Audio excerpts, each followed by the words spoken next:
también. Entonces, que sería alguna de las fallas que pueden llegar a tener. Después hay otra de las formas de verificar la soldadura, que son lo que se llaman las partículas magnéticas. Se genera un campo magnético mediante la corriente que se puede hacer pasar, ¿sí? Y si hay alguna grieta, alguna falla, esas partículas que se les tiró, ¿sí? Van a tomar la misma forma, lógico que tiene que ser partículas ferromagnéticas, ¿no es cierto?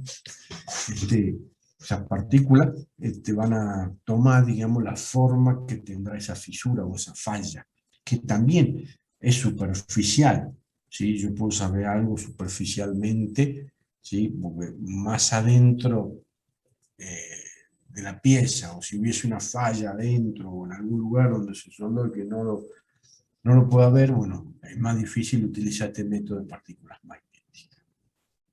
Luego viene lo que se llama la inspección por tintas penetrantes, ¿sí? Se pone un líquido, primero vienen como, por ahí viene un spray, viene un limpiador, la tinta penetrante y un revelador. La tinta, primero se limpia la pieza, luego se pone ese líquido penetrante, ¿sí?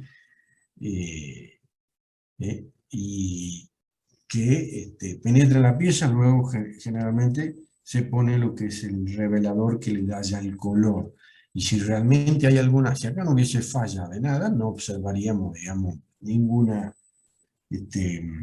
penetración de ese líquido y no resaltaría nada prácticamente. Pero cuando ya penetra y demás, resalta con un color fluorescente, según cómo sea la norma en la que viene esa tinta penetrante y demás. Bueno, es decir, yo le pongo todo, digamos, le pongo lo limpio, le pongo ese líquido penetrante y luego el revelador y lo limpio. Le paso un trapo. Entonces, si acá no hubiese nada, ¿sí? Yo si paso el trapo, no voy a ver absolutamente nada. Pero si, como acá, digamos, hay una falla, quedo viendo esa parte fluorescente. Después está lo que se llama la inspección con ultrasonido. Digamos, hago pasar una onda mecánica, que sería el sonido, y si hay alguna de las fallas que pueda llegar a tener en algún caso, por ejemplo en esta parte de la pieza, digamos como que rebotaría la onda, o bien se refleja, y lo vería en un osciloscopio en realidad eso. ¿Sí? Acá sería cómo estaría la situación en que la veo, porque acá si va pasando, digamos, la onda por todo ese espesor y vuelve, bueno, es lo que yo vería acá. ¿Sí? Ahora, si yo tengo una imperfección, como dice ahí, una grieta, lo que fuese, vería esta parte del osciloscopio. Después hay formas de ponerlo, digamos, en los distintos palpadores que se llaman para la verificación con ultrasonido. Y bueno, vienen diferentes tipos de palpadores, diferentes aparatos de ultrasonido y demás, donde uno puede ver si existe alguna falla o no. Siempre viendo el tiempo en el que viaja la onda y el recorrido que hace también, ¿no? Es decir, o bien la velocidad que tiene la onda en ese material, que es conocida, están en tabla, y el tiempo que lo realiza, o el recorrido que lo hace, entonces qué tiempo la tendría que ver yo al reflejo de más. Eso es lo que haría este aparato que sería el osciloscopio. Después están las radiografías,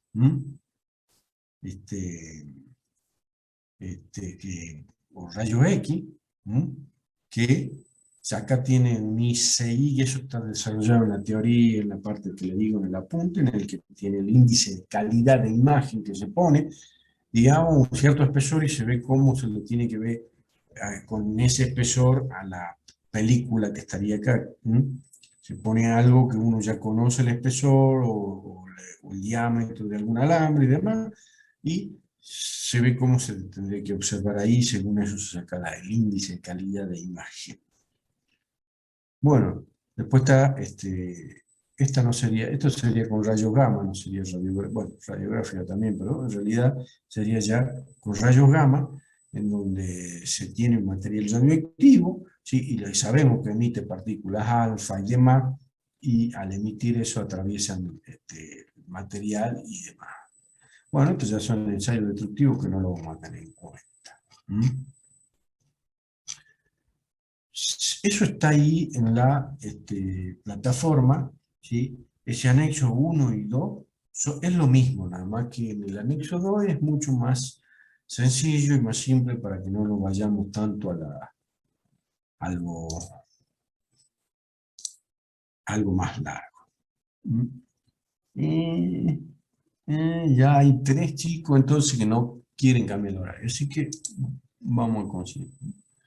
Entonces, ¿a dónde estaba? Acá, ¿no?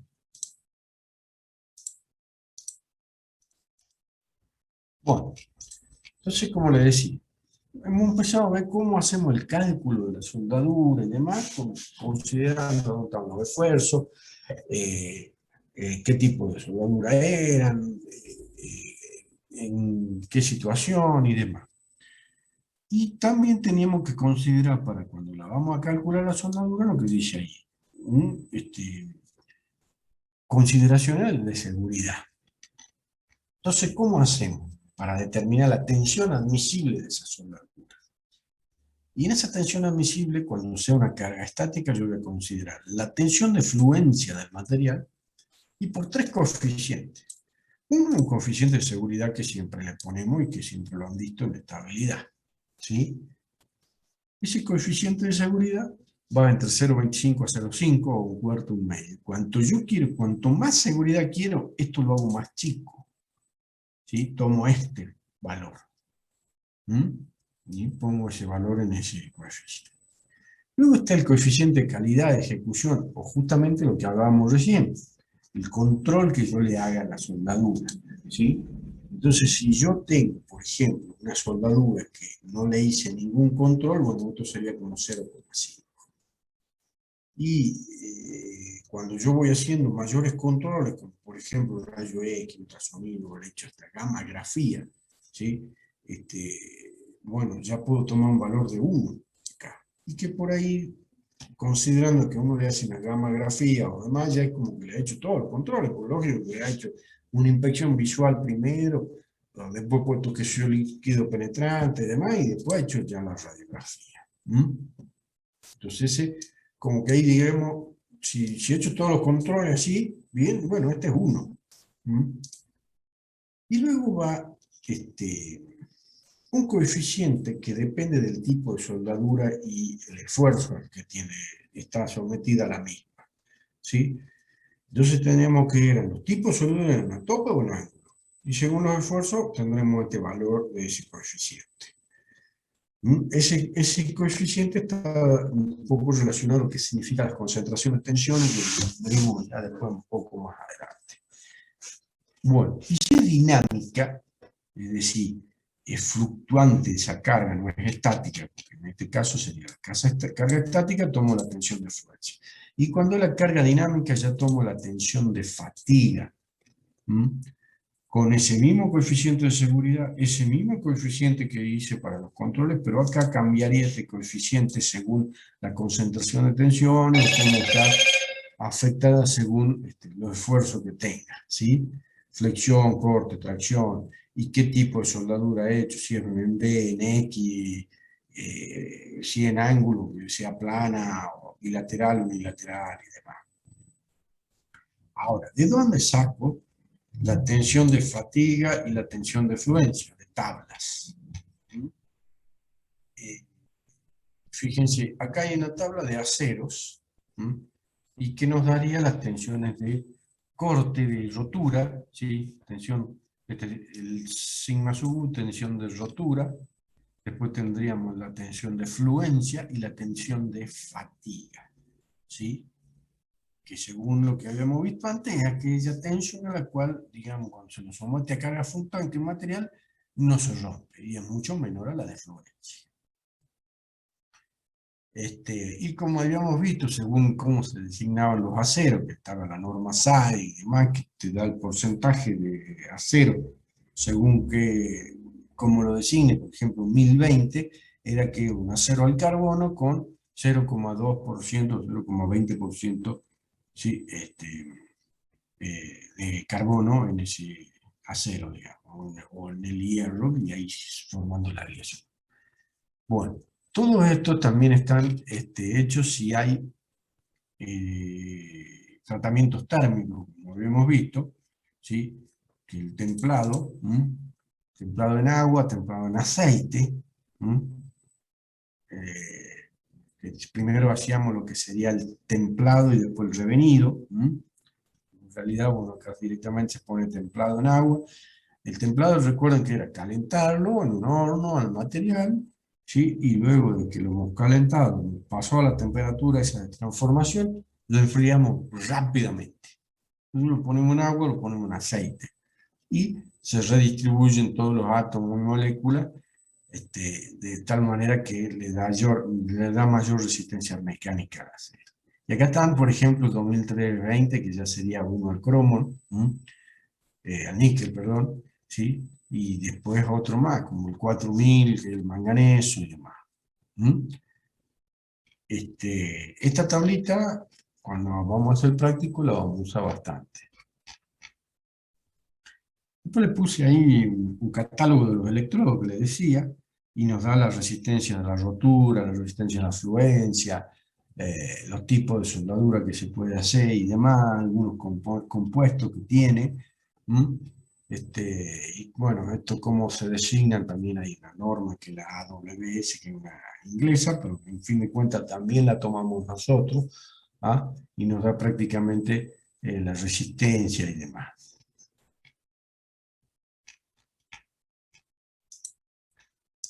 Ya paso hacia trabajo. Bueno. Y acá hay unos casos simples, ¿ah? Que es lo que más nosotros vamos a hacer en el práctico, que es algo simple. Y se dice, la tensión, en este caso, ¿cómo la calculo a esa tensión admisible de la soldadura? Yo tengo el esfuerzo, la fuerza que haga sobre la altura y la longitud, es decir, sobre el área resistente que yo tenga. ¿Sí? Acá hay un esfuerzo de tracción. Entonces saco la tensión normal, digamos, sigma. ¿Y quién sería el área resistente? La altura de ese cordón o el espesor de esa misma placa, ¿sí? Por la longitud útil. Si a esta misma placa le hacemos otro tipo de esfuerzo, como este que está acá, le estaríamos sometiendo al corte. Entonces sería que el tau admisible ahí lo podría sacar como la T dividida en el área útil de ese resistente. Acá tendría un perímetro soldado, ¿sí? Como lo que sería algún cañito estructural, por ejemplo. Entonces, si acá le hago un esfuerzo de corte, tendría que tau es igual a h por la longitud esa del perímetro. Si quiero sacar un esfuerzo de flexión, bueno, recuerden que el momento flector, ¿sí? Sobre el módulo resistente, que era el momento de inercia sobre la fibra, dividida en la distancia de la fibra más alejada. Después tendría una carga frontal, por ejemplo, transversal, donde aquí estaría en ángulo ya. Entonces esto sería, en vez de poner el HS solamente, acá ya consideramos raíz de 2 sobre 2H por la longitud útil. Y sería una carga, esto sería tracción, lo estoy estirando. Acá sería corte, como que estaría cortando al mismo cordón, digamos, entonces, pero como en ángulo también tenía raíz de 2 sobre 2H por la longitud. Otro tipo de situaciones, cuando uno quiere estudiarlo bien a todo, bueno, hace lo que se llama lo que era el círculo de Moore, que ya deben haber visto una estabilidad, donde se sacaba las tensiones principales y la tensión de corte máxima. Y bueno, un proceso como hacerlo con nosotros, directamente vamos a hacer los cálculos algo más simple, ¿no? Como este, Por ejemplo, si yo tengo dos cordones laterales, lo estoy estirando así, sería SA, que era la mediatriz de ese triangulito que se formaba ahí, y sería por dos veces porque el mismo cordón, y dividido en la longitud. O bien, lo por raíz de 2 por h por L útil. Después hay ahí otro caso en el que podríamos estar considerando que está con un cierto ángulo de inclinación, y bueno, tendríamos que sacar cuáles son los esfuerzos en esos ángulos, y en fin de cuentas se calcula cuál es la tensión normal y la tensión de corte en cada uno de ellos, que después podemos sacar con lo que era el círculo de Mohr la tensión máxima. Bueno, y acá solamente le puse, esta parte ya no la tengan tanto en cuenta, quizá volveremos después cuando. ¿Cuáles son algunos de los casos cuando ya hay esfuerzos combinados? O la gran mayoría son cuando hay corte puro y corte torsional, digamos. Como que yo tendría un cordón de soldadura aquí, tendría esta figura, y le estoy haciendo una carga que no es no está aplicada, digamos, en el centro, sino a una cierta distancia. Entonces se me generan dos esfuerzos, uno de corte y otro de torsión. Eso ya lo vamos a ver cuando veamos remache, como más o menos se hace el cálculo, y porque la verdad es que son bastante largos. Fíjense, yo quiero sacar el esfuerzo que hay sobre esta parte de un cordón, tendría un esfuerzo directo debido a esta carga P, ¿no? Un esfuerzo por carga directa y un esfuerzo por torsión. Y está indicado cómo son los cálculos y demás. Y si quiero hacer alguno, cuando tengo que calcular siempre torsión o flexión, utilizo el módulo resistente. Entonces por ahí tengo que calcular el momento de inercia, y bueno, ahí hay una tablita que tampoco la verdad que me olvidé de sacarlo esto, pues no va a mover mucho. Y acá sería corte con flexión, también, como hablábamos recién. Y después, ¿qué se utiliza mucho en la industria y prácticamente en la vida cotidiana? Son estos recipientes de paredes delgadas, que son tanques que tienen ciertas características. Que la pared, ¿sí?, es muy delgada comparada con las otras dimensiones. Fíjense que el espesor dividido en el radio que tendría, ¿sí?, es mucho menor que 1. Y si el espesor es mucho más pequeño que el tamaño en sí o las otras dimensiones. Y de ahí lo que se hace para el cálculo de esto es utilizar lo que se llama la teoría de Camprana, que se considera que todos los esfuerzos dentro del tanque, cuando está sometido a esfuerzos de presión, son simétricos, justamente lo que decíamos recién, que el espesor de la pared tiene que ser mucho más pequeño que las dimensiones o el radio mismo. Se considera siempre toda la presión interna que es uniforme, y se ignoran esos efectos de bordes, es decir, algunos pequeñas soldaduras que le hemos hecho acá como para levantar este tanque, por ejemplo, ¿sí?, o para soportarlo y demás, esos efectos se lo ignoran, digamos, no son realmente que tienen cierta incidencia grande en eso. Bueno, entonces cuando vamos a hacer los cálculos de los tanques tendríamos, ¿sí?, que considerar dos tipos de tensiones que se les llama. Una tensión longitudinal, es decir, a lo largo de todo esto. Si yo, por ejemplo, acá tengo un tubo, y adentro está circulando un gas con mucha presión. Entonces quiero sacar el esfuerzo que hay a través de esa parte longitudinal. Hago un corte imaginario con y bueno, tendríamos toda esa presión acá adentro.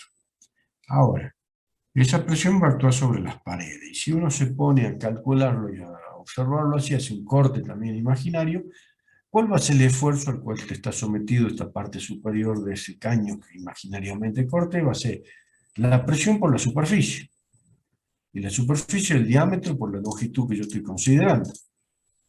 Y esa va a ser la fuerza que, debida a la presión del fluido o lo que tenga ahí adentro. Ahora, ¿quién me tiene que resistir que que esta parte no se vaya para allá, digamos, sería la parte del espesor por la longitud aquí y el espesor por la longitud aquí, sería 2 veces por esa longitud y por la tensión, ¿sí?, que tenga y que sería la admisible. Entonces esa fuerza se tiene que igualar a esta para que, digamos, quede, o no ocurre una rotura, o alguna otra circunstancia. Entonces, igualando esas dos ecuaciones, me queda que el espesor de esa chapa que yo tengo que tener aquí, tiene que ser igual a la presión interna por el diámetro sobre 2 por la tensión admisible. Y también tengo otra tensión transversal, que sería la parte que estaría aquí. Yo saqué la anterior, era la longitudinal. Ahora esta tensión transversal. ¿Cuál va a ser? La fuerza a la que está sometido haciendo un corte sería la presión por la superficie. ¿Quién es la superficie? Pi por diámetro al cuadrado sobre 4. Y la tensión que se genera, ¿sí?, y que me tiene que soportar esa fuerza va a ser pi por diámetro y por el espesor, ¿sí?, me va a dar la superficie esa que está soportando eso, y por la tensión me va a dar la fuerza, digamos, el esfuerzo. Entonces el espesor transversal va a ser P por D sobre 4 por la tensión admisible. También se puede plantear lo mismo con recipientes esféricos. Bueno, bueno, esa parte sería...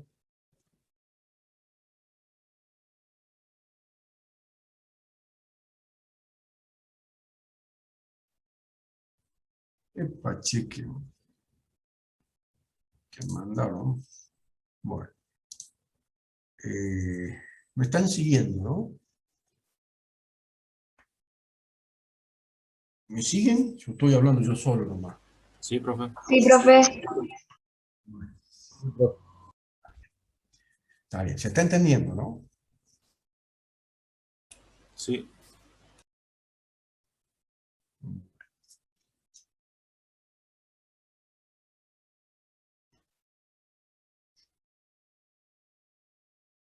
Bueno, vamos a hacerlo al práctico. Profe, Ustedes fíjense, ¿sí? tengo una pregunta. Sí, Quería preguntarle con respecto a la unión, ¿cuál sí. sería más fuerte en las uniones? O sea, si coloco un cordón, o sea, con material No, heterogéneo, o si lo hago por fricción para material homogéneo. no. Lo que nosotros vamos a ver generalmente en todos los casos es soldaduras homogéneas, ¿sí? Nosotros vamos a buscar unir materiales que tienen las mismas características, o las mismas propiedades, que generalmente cuando uno hace todos estos cálculos es acero, o alguna otra estructura, ya sea de aluminio o de otra aleación, pero que son las que tienen que tener gran resistencia. Es decir, yo lo hago siempre, digamos, los cálculos y demás serían homogéneos. Lo que es heterogéneo, ya esas soldaduras no tienen gran resistencia mecánica, simplemente son para unir, como yo le decía, que son las partes eléctricas o electrónicas y nada más. Entonces, cuando nosotros, por ejemplo, esos tanques que hemos visto ahí, siempre se utilizan materiales homogéneos, de tal manera de que lo que uno produce generalmente con la soldadura, en la gran mayoría de los casos, es calor. Y ya sé que si uno lo hace por presión y fricción, como estaba uno ahí, uno de los ejemplos, también se genera calor. Entonces, al tener materiales de la misma naturaleza, como que no se produciría grandes variaciones en cuanto a su composición. Si son heterogéneos, uno puede eh, eh, cambiar bastante en su composición química y después su resistencia, ¿sí? Lo que sea heterogéneo, nosotros, digamos, simplemente para hacer una unión y no para que tengan resistencia. Lo que nosotros vamos a ver son lo que son los homogéneos, que donde ahí sí tenemos que calcular la resistencia, y como yo le decía, vos has visto ese tubo, el tubo, ponele, tiene gas a presión, eso tenemos que controlar muy bien y hacer todo un control de calidad y hacer los cálculos. ¿Mm? Por ahí genera, por ejemplo, el gas domiciliario. El gas domiciliario sale, bueno, de los pozos, luego es transportado a... No es mucha la presión con la que llega al domicilio, pero cuando se transporta ahí, en todo el país, digamos, hay tubos enterrados, y hay plantas reguladoras de gas que están distribuidas en todo el país, donde se le sube un poquito la presión para hacerlo llegar, ponerle a otra provincia o de una provincia a otra. Y todo eso se tiene que calcular, más allá de que sea pequeña la presión. Y se hace todo el control de soldadura y toda la historia. En el caso ese es lo que nosotros vamos a ver. Bueno, vamos al práctico. Acá estaría la plataforma, ¿no? Fíjense, en la plataforma tendría... Acá abajo dice trabajos prácticos puesto, ya lo corregí. Trabajos prácticos. Ahí estarían todos los enunciados, digamos, ¿sí? Lo que serían los trabajos para hacer y demás.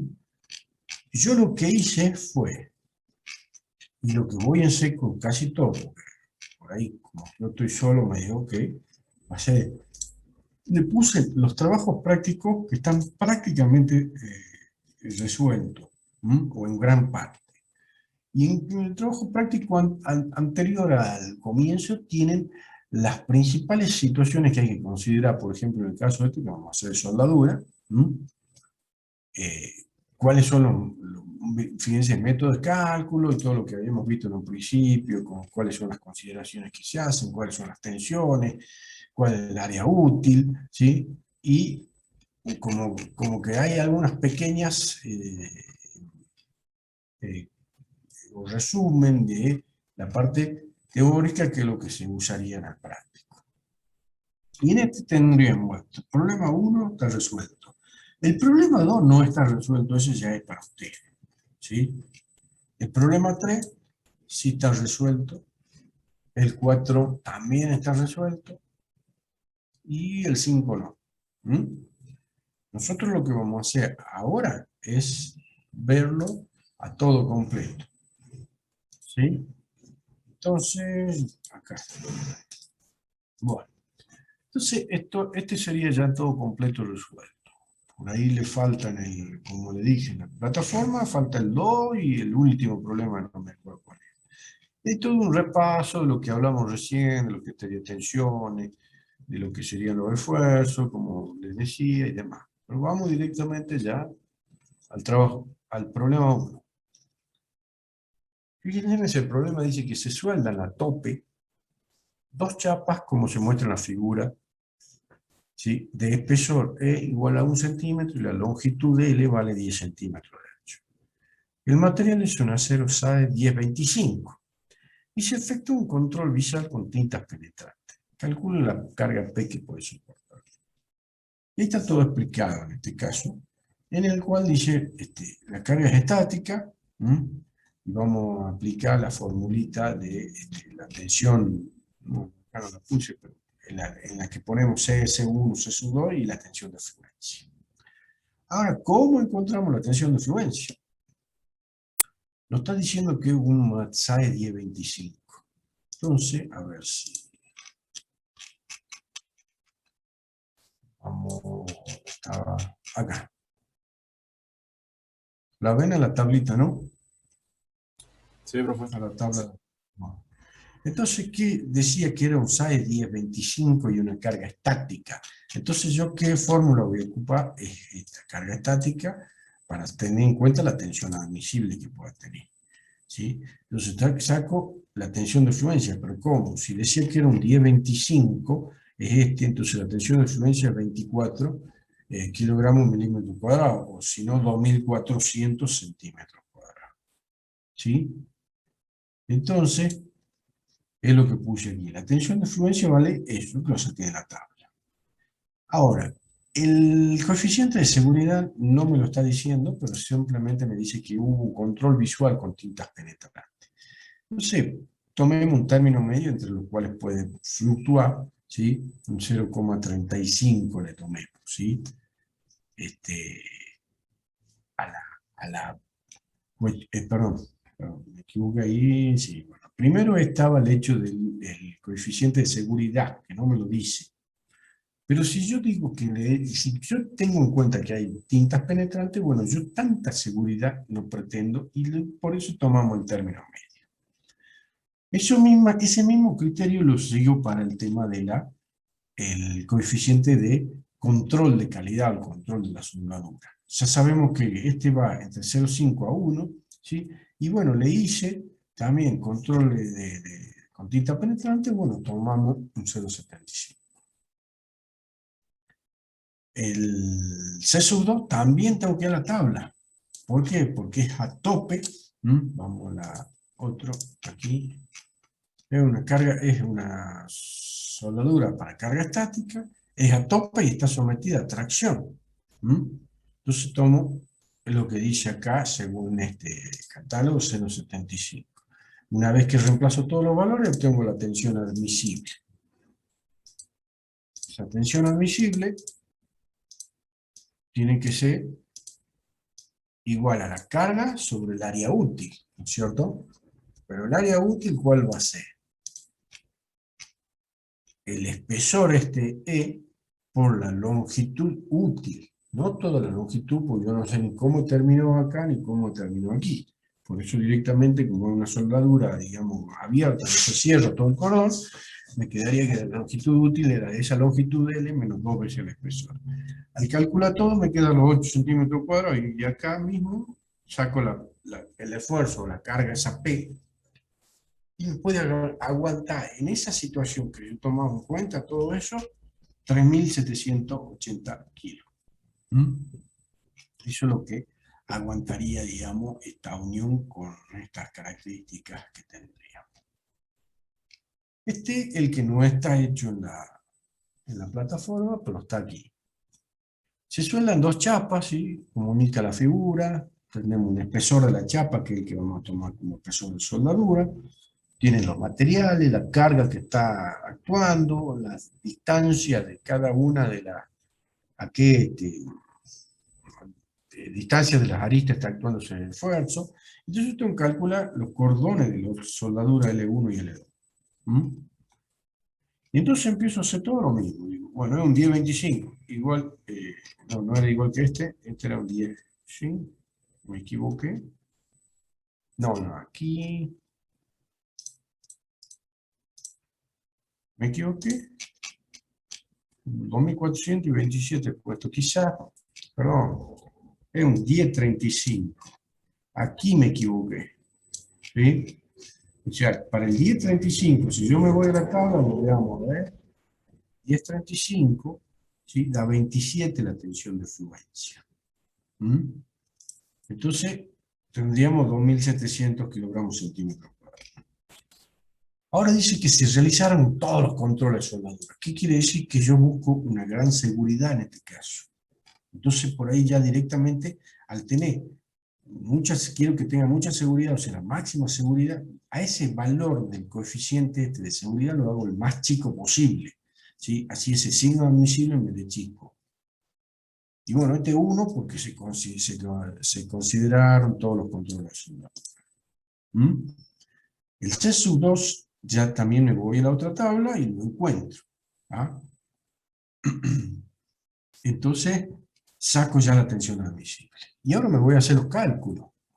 Si yo hago el diagrama de cuerpo libre, voy a tener la fuerza P y las reacciones que estarán en cada uno de los dos cordones. Entonces puedo hacerlo, digamos, a obtener cada una de las reacciones. Y como esto, ¿qué sería?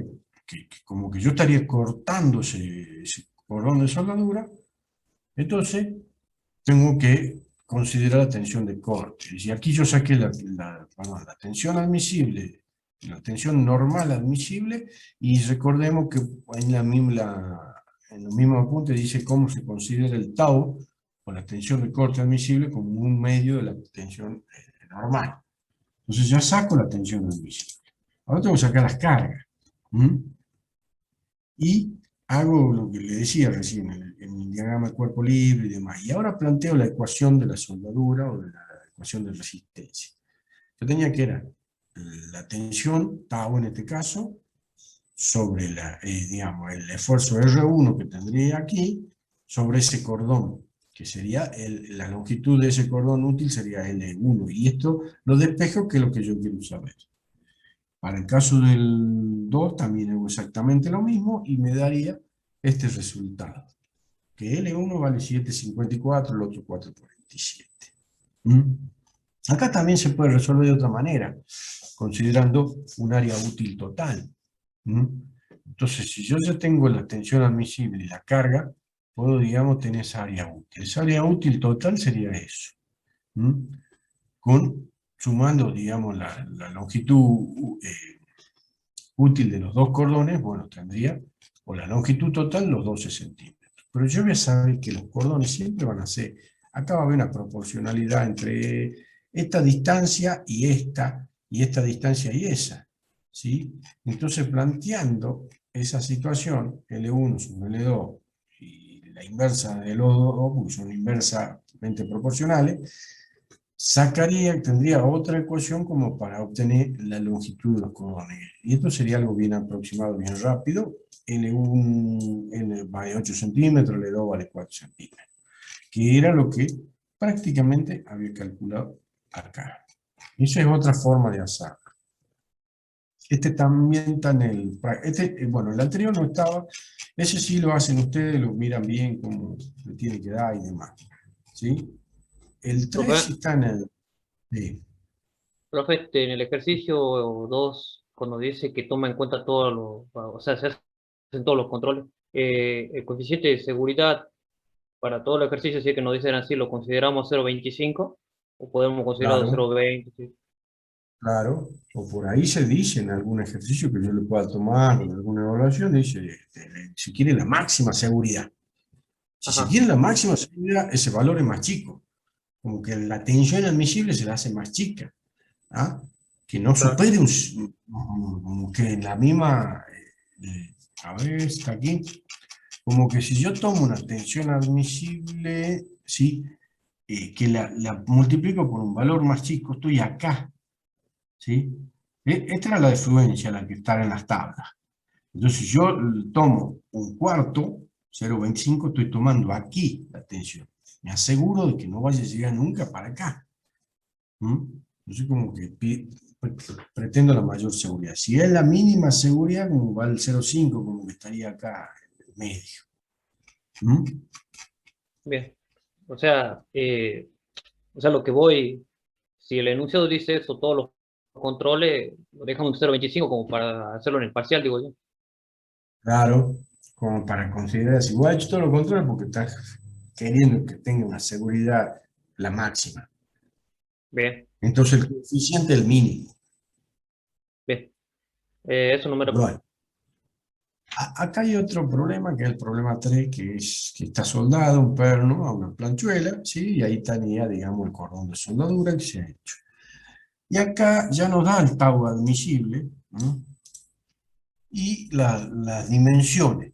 Y yo quiero saber cuál es, dice, encontrar el momento torsor que puede aplicarse, que eso me va a soportar a mí sin romperse, digamos, esto lo quiero torcer, ¿no? Entonces ya aplico la ecuación de que la tensión de corte debido a la torsión va a ser el momento torsor sobre el módulo resistente. Esto tiene que ser menor que la tau admisible que estaría aquí.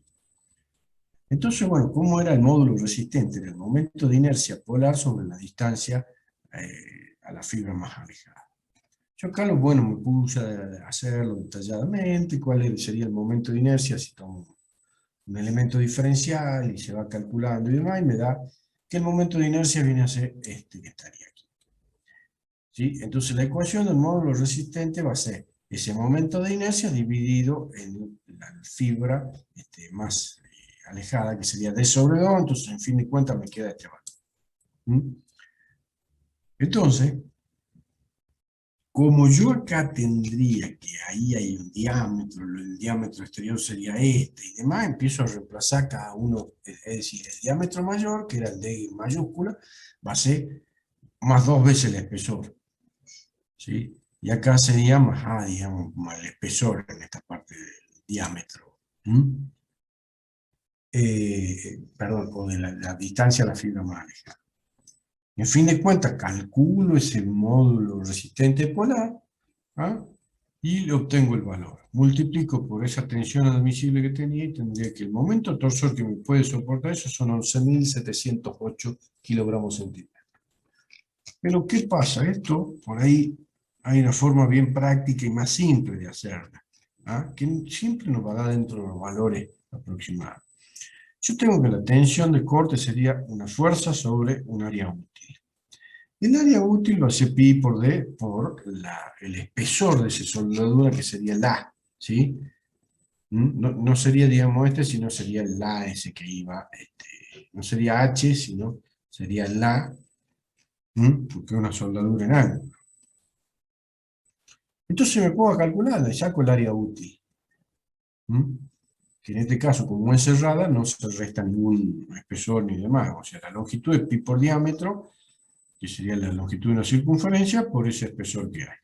Esto es una manera más simple, más directa, más rápida, más práctica de hacerlo. Entonces, bueno, si yo tenía de esta fórmula que la tensión era igual a F sobre A sub U, bueno, la fuerza va a ser la tensión admisible por el área útil. Y saco cuál es la fuerza, ¿sí? O el esfuerzo al cual puedo llegar a someter. Pero ¿cómo voy a calcular el momento? Bueno, por su distancia, ¿sí? La fuerza por D sobre 2 me va a dar el momento que puede soportar ese sonido. Y ese momento es 10.862,5, que yo había calculado aquí 11.000. ¿Sí? Son muy similares. Es decir, la forma de... Este está en la plataforma, ¿no? La forma de cálculo, digamos, específico y demás tendría que ser esta. ¿Sí? Pero uno lo puede hacer rápidamente y prácticamente le tiene que dar un valor bastante aproximado. Vamos al cuarto que está ahí también. Y este es un tanque, ¿sí? Dice aire comprimido. Se utilizó chapa de acero 620, el diámetro de 1 metro. Se efectuaron todos los controles, ¿no? Soldadura, trabaja una presión de 7 kilos. Y, bueno, tiene aire comprimido, el típico tanque del que hay en las gomerías que lo deben conocer. Siempre trabajan aproximadamente a 7 kilogramos centímetros cuadrados, 7 atmósferas que se llama. Y determina, dice, el espesor de la soldadura para dos casos, en el que la presión se considera constante para el caso, y para el caso en el que el mismo abastece diversas herramientas neumáticas, que es la realidad, un taller, y por lo cual la presión es variable. Ustedes saben que, o en la gomería, cuando entra, visto que se apaga el compresor, se vuelve a prender y demás, bueno, tiene un diafragma en el cual si baja o supera cierta presión, se apaga o se vuelve a prender. Entonces aquí ya, bueno, le puse todas las consideraciones que había en cuanto a la parte longitudinal y transversal, ¿sí? Entonces, para el espesor longitudinal de la chapa o del cordón de soldadura, que sería tendría un determinado valor. Y para el espesor transversal de la chapa o de la misma soldadura, sería este que está aquí. Entonces yo tengo que calcular los espesores como para ver si manda bien o no ese tanque.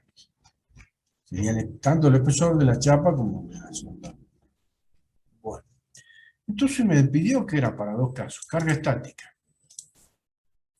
Entonces si yo voy a buscar el 1020 me daba 23 kilogramos y demás, pongo la tensión de fluencia. Como en este caso yo quería, acá dice el enunciado, se efectuaron todos los controles soldadura. Ya como que uno está diciendo, no, yo quiero la máxima seguridad acá. Imagínense si se rompe el tanque o la soldadura de esos tanques, volamos todo. Entonces que usamos el menor, sería 0,25. C sub 1, comprendido entre 0,5 a 1, se toma a 1. Dice que ya se realizaron todos los controles soldados. ¿Sí? Bueno, C sub 2 se obtiene en tabla. Ahí hay tracción, ¿sí? Un esfuerzo de tracción y una soldadura a tope. Entonces, cuando me vaya a la tabla, ¿sí? Veo, a ver, vamos hasta ahí. Como es una soldadura a tope y hay tracción, ¿sí? Es 0,75. ¿Ah? Entonces, coloco todos los valores y obtengo la tensión admisible. Y cuando voy a calcular el longitudinal y el transversal, ya conozco esas dos formulitas. Entonces el espesor longitudinal es 0,82 y el transversal 0,41. Lógico que va a ser la mitad, porque si uno ve la fórmula, este es dividido en 4 y este está dividido en 2, y son los mismos términos que empleamos. Entonces el transversal siempre termina siendo la mitad que el longitudinal. Ahora vamos a que sea el caso variable, dice. Entonces aquí ya se empleó la tensión de fatiga. Para este mismo acero, que era un 1020, que lo tenía aquí, ya me da la tensión de fatiga 14 o 1400 kilogramos centímetros cuadrados. Y sigo con el otro coeficiente de seguridad, el mismo, 0,25. En este se realizan todos los controles, bueno, tengo que es 1. Y luego veo el C sub 3. Entonces, ¿qué voy a tomar aquí como C sub 3 que ahí está indicado? Si uno la pliega la chapa, la dobla, como que quedarían los topes de la misma en forma de B. Se deformaría, ¿no es cierto? Entonces sería a tope y tracción. Y como estamos en carga dinámica, ¿sí? Sería una soldadura tope en B, sería a tracción. ¿Sí? Es decir, cuando yo voy doblando la chapa, como que lo doblo a las chapas así de tal manera y me queda como una B. Entonces sería una soldadura tope en B. Entonces tengo que usar ese coeficiente que dice 0,5. Aparte no lo puedo soldar en la raíz, porque si es 1 metro del diámetro, dice, bueno, más allá que se lo reinicie la máquina, sería bastante dificultoso hacerlo, mecanizar la soldadura. Entonces directamente como que esta soldadura quedaría en B, que es la que... bueno, estaría más atrás. Sería esta, simplemente esa. No la pude soldar en la raíz, medio difícil mecanizarla y todo. Entonces me quedaría esa soldadura en B. Reemplazo todos los valores y saco la tensión admisible. ¿Sí? Esa tensión admisible saco para el caso que sería el esfuerzo longitudinal, el espesor longitudinal y el transversal. Y fíjense que me da 2 centímetros, me da 1 centímetro. Y que justamente ese es el correcto que tendría que usar. ¿Sí? Este sería el doble, fíjense, el doble que esto. Si yo llego a poner, digamos, calcularlo de forma estática, estaría cometiendo un grave error y se me va a poder llegar a romper si está sometido a cargas variables. Bueno, y este tampoco está hecho, creo que entonces era el 2 y el 5 los que no están hechos ahí. Esos son para ustedes. Pero acá lo vemos. ¿Sí? Y la caldera, bueno, ya saben que trabaja con agua y vapor de agua. Y acá dice que, ¿dónde está? En la que por debajo de A está todo líquido. Acá hay líquido. Está lleno de líquido, sería agua, y acá hay vapor. Y está sometido a la presión de trabajo que tiene aquí es de 10 kilogramos centímetros cuadrados. Calcular las soldaduras, las costuras longitudinales y transversales en el punto más desfavorable. Y bueno, nos da todos los datos. Acá que el diámetro tiene 4 metros, en un SAE en 10,45, se realiza una soldadura en B, el valor del coeficiente de seguridad es 0,35, la longitud L del tanque es 10 metros de altura y demás. Bueno, recuerden que también tenemos acá, como hay un líquido, lo que se llama la presión hidrostática, ¿no es cierto? Que bueno, acá yo lo dejé colocando cómo se calcula la presión que hace, digamos, un líquido a una determinada altura. En fin de cuentas, la presión hidrostática es la altura por el peso específico del líquido. Bueno, el peso específico del agua es 1 kilogramo por decímetro cúbico o 0,01 por centímetro cúbico. Al calcular por esa altura que tenía el tanque, donde estaría el punto más desfavorable, que sería este, ¿sí? Tendría que, bueno, acá lo pasé a 1000 kilogramos fuerza en metro cúbico, ¿sí? Por los 10 metros me daría 10.000 kilogramos sobre un metro cuadrado, me da que la presión que hace el agua ahí es de 1 kilo/centímetro cuadrado. Entonces, cuando yo vaya a calcular la presión en el, digamos, el espesor con la formulita esta que teníamos, cuando vaya a tener en cuenta la presión, tengo que tener en cuenta esa presión hidrostática más la presión de trabajo, que sería esto. La presión de trabajo era 10 kilogramos/centímetro cuadrado y esa presión hidrostática son 11. Entonces ahí tengo en cuenta la presión total cuando voy a hacer cálculo. Ahora ya tengo esa presión total para colocarla acá. Ahora tendría que calcular la tensión admisible. Y dice que según la tabla un acero común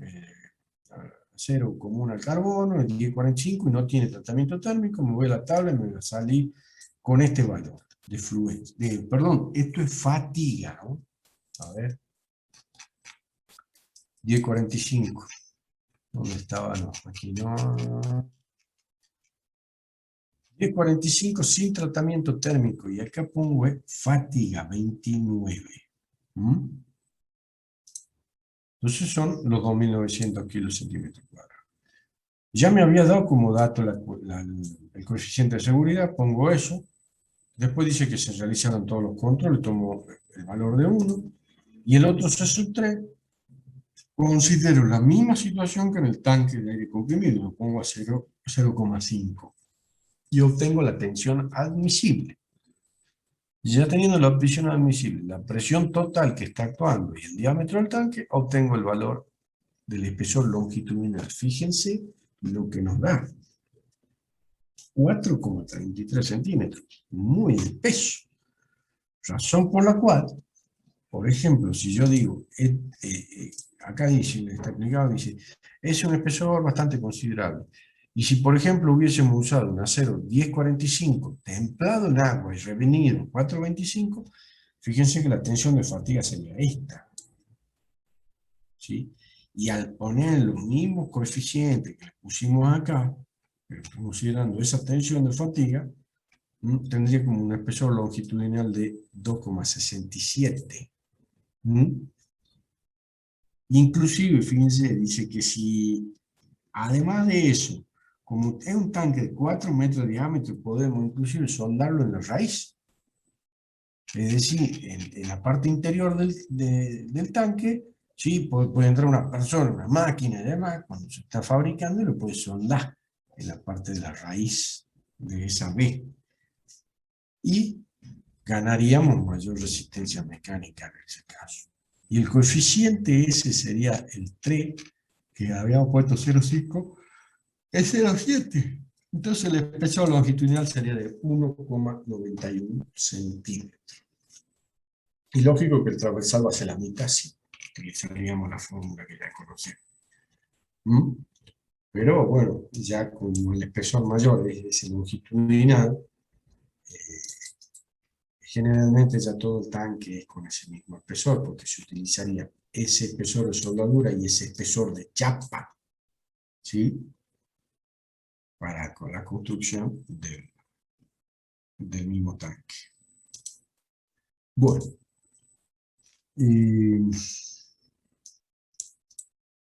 Esos dos problemas, digamos, le quedan. Bueno, a ver, me queda bien el horario histórico de la cátedra, bla, bla, bla.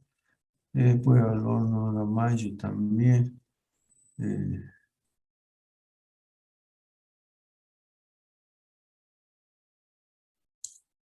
Bueno, grabarla no, en este caso, bueno, ya no la grabé, pero cuando sea, no, pero si es del jueves, lo podemos hacer en el Google Meet, la grabación y si ya se puede. Bueno, me están diciendo de que el día jueves quedaríamos con el horario anterior. ¿Sí? 18 a, ¿qué hora teníamos?